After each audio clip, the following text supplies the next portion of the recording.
تصور کنید تو کشوری هستید که فارسی زبانه. این کشور بخش قابل توجهی از تاریخ و فرهنگ ایران باستان هم حفظ کرده، اما ایران نیست.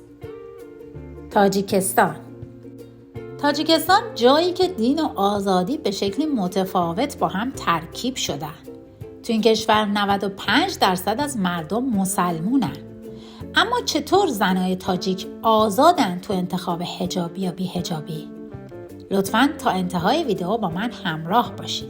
یکی از بزرگترین دلایل جذابیت تاجیکستان برای ما ایرانی‌ها وجود زبان فارسی به عنوان زبان رسمی این کشوره. تاجیکستان تنها کشور فارسی زبان آسیای میانه است که مردمش هنوز هم به فارسی صحبت میکنن، اما با خط سیریلیک مینویسن. زبان فارسی از قرنها پیش تو این سرزمین جاری بوده و تاجیک‌ها همواره به این زبان به عنوان بخشی از هویت ملی خودشون افتخار کردن.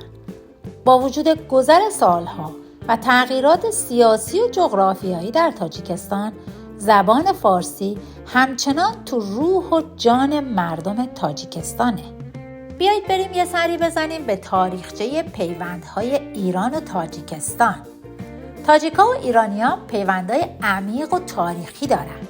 تو طول تاریخ بسیاری از شاعرها و دانشمندای برجسته ایرانی مثل فردوسی و رودکی تو تاجیکستان نقش پررنگی داشتن.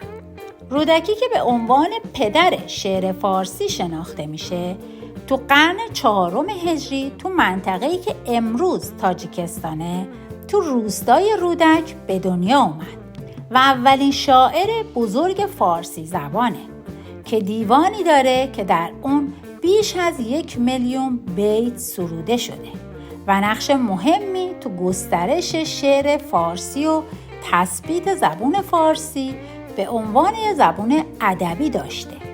رودکی تأثیر شگرفی بر ادبیات فارسی و هویت فرهنگی کشور تاجیکستان گذاشته و امروز هم هنوز تو مدارس تاجیکستان آثار رودکی تدریس میشه. فردوسی شاعر حماسه سرای بزرگ ایرانم با سرودن شاهنامه نقش بسزایی تو حفظ زبان فارسی و تاریخ ایران داشته. شاهنامه فردوسی امروز به عنوان یکی از منابع اصلی و ارزشمند تاریخی و فرهنگی کشور تاجیکستان به حساب میاد. همینطور شاهنامه تو جشن‌های ملی و فرهنگی تاجیکستان خونده میشه.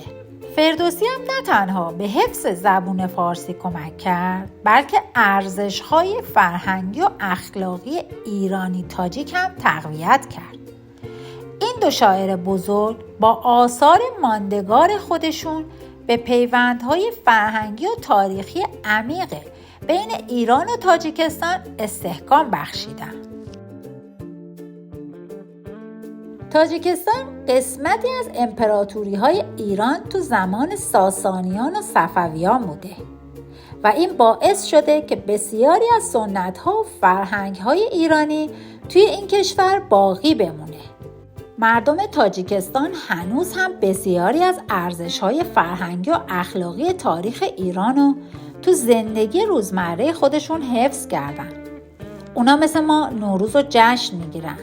این پیوند بین ایران باستان و تاجیکستان چیزیه که این کشور رو به یک گنجینه فرهنگی ارزشمند تبدیل کرده. اگه تا اینجای ویدیو رو دوست داشتید لطفاً با لایک کردن ما رو دلگرم‌تر کنید. یکی از دلایلی که تاجیکستان رو برای ما ایرانی‌ها جذاب کنه برگزاری جشن‌ها و آیین‌های مشابه با رسوم ایرانیه.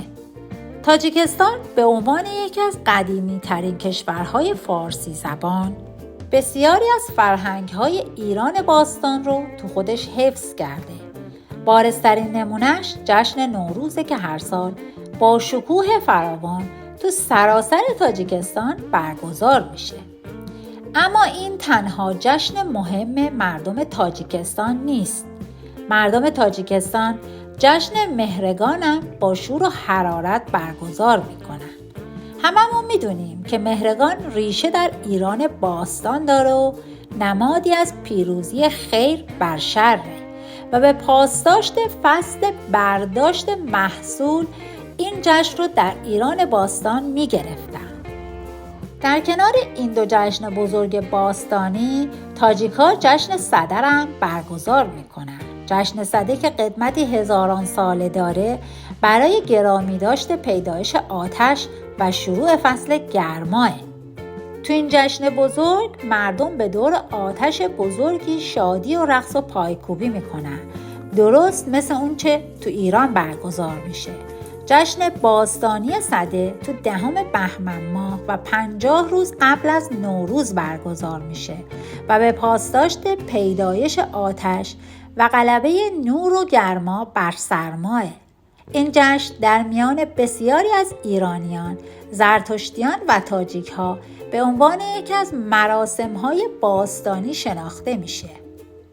دیگر مراسم باستانی تاجیک‌ها شب یلدا و چهارشنبه سوریه که همانند ما ایرانی‌ها برگزار میشه. غذاهای مردم تاجیکستان شباهت‌های زیادی با غذاهای ما ایرانی‌ها داره. پلو، چلو، کباب، آش و بورانی از غذاهای مردم تاجیکستانه. همینطور نون تو سفره مردم تاجیکستان مثل مردم ایران جایگاه ویژه‌ای داره. نونایی مثل نون سنگک و نون تافتون که تو تنور با روش‌های سنتی پخته میشه. قبل از اینکه جاذبه‌های تاجیکستان رو معرفی کنیم، ازتون میخوام اگر این ویدیو رو دوست داشتید اونو با دوستای عزیزتون شیر کنید. مساحت تاجیکستان 143,000 کیلومتر مربعه. این کشور با کشورهای افغانستان، ازبکستان، قرقیزستان و چین هم مرزه و به دلیل کوهستانی بودن به ویژه با رشته کوههای پامیر شناخته میشه. تاجیکستان جمعیتی حدود 10 میلیون نفر داره و یکی از جوانترین جمعیت‌ها تو منطقه آسیای میانه با درصد بالایی از افراد 30 ساله. اما علاوه بر فرهنگ غنی و زبان فارسی، تاجیکستان با طبیعتی بکر و شگفت‌انگیز یکی از مقاصد جذاب برای عاشقای طبیعت و تاریخه. کوههای پامیر که به سقف دنیا معروفن، تنها بخشی از زیبایی‌های این کشور هستند. دریاچه‌های زلال، دشت‌های سرسبز و مناطق بکر تاجیکستان هر طبیعت دوستی رو مجذوب می‌کنه. شهرهای تاریخی خوجند و دوشنبه مقاصدی برای کسانی است که به تاریخ و معماری علاقه‌مندند. قبل از اینکه بریم سراغ پوشش آزاد زنای تاجیکستانی، ازتون میخوام اگر کانال ما رو سابسکرایب ندارید اونو سابسکرایب کنید، دکمه زنگوله رو هم بزنید تا جز اولین نفراتی باشید که از ویدیوهای ما مطلع میشید. دین اصلی مردم تاجیکستان اسلامه و حدود 90 تا 95% مردم سنی هستند. علاوه بر اون اقلیت کوچکی از پیروان ادیان دیگه مثل مسیحیت هم توی تاجیکستان حضور دارن. تو تاجیکستان حجاب اجباری نیست و قوانین این کشور الزام خاصی رو برای پوشش اسلامی نداره. تو سالهای اخیر دولت تاجیکستان به شدت با افزایش تندروی مذهبی مقابله کرده و بخشی از این تلاش‌ها هم محدود کردن پوشش اسلامی تو اماکن عمومیه. دولت تاجیکستان تمایل داره که تو فضاهای عمومی مثل مدارس و دانشگاه‌ها از پوشش‌های غیر مذهبی و سنتی تاجیکی حمایت کنه. همچنین تاکید داره بر لباس‌های سنتی تاجیکی. مساجد و مکانهای مذهبی تو تاجیکستان بخشی از فرهنگ و جامعه اسلامی تاجیکستان رو شامل میشه، اما فعالیت‌های اونها تحت نظارت شدید دولت قرار داره. در حالی که مردم آزاد هستند و عبادات و نیایش‌های خودشون رو انجام میدن، کنترل‌های دولتی برای جلوگیری از افراط‌گرایی مذهبی و حفظ سکولاریسم دولتی نقش مهمی تو مدیریت فعالیت‌های مذهبی داره. حتی افراد زیر 18 سال به طور قانونی از حضور در مساجد منع شدن مگر در موارد خاص. میدونستید تاجیکستان بعد از ایران بزرگترین تعداد فارسی زبانان جهانو داره؟ یا اینکه این کشور با وجود کوچیکی نقش کلیدی تو حفظ فرهنگ باستانی ایران داشته؟ همینطور تاجیکستان یکی از امن‌ترین کشورهای آسیای میانه است و مقصدی ایدئال برای گردشگری. کشور تاجیکستان همواره با تاریخ و فرهنگ غنی ایران گره خورده و همچنان به حفظ این پیوند افتخار میکنه.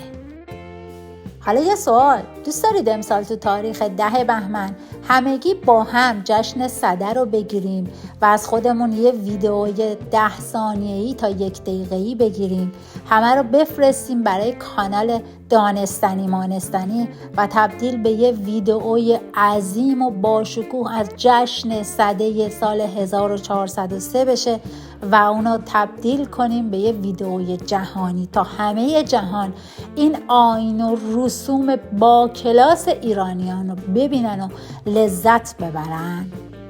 لطفاً نظرتون رو برامون کامنت کنید.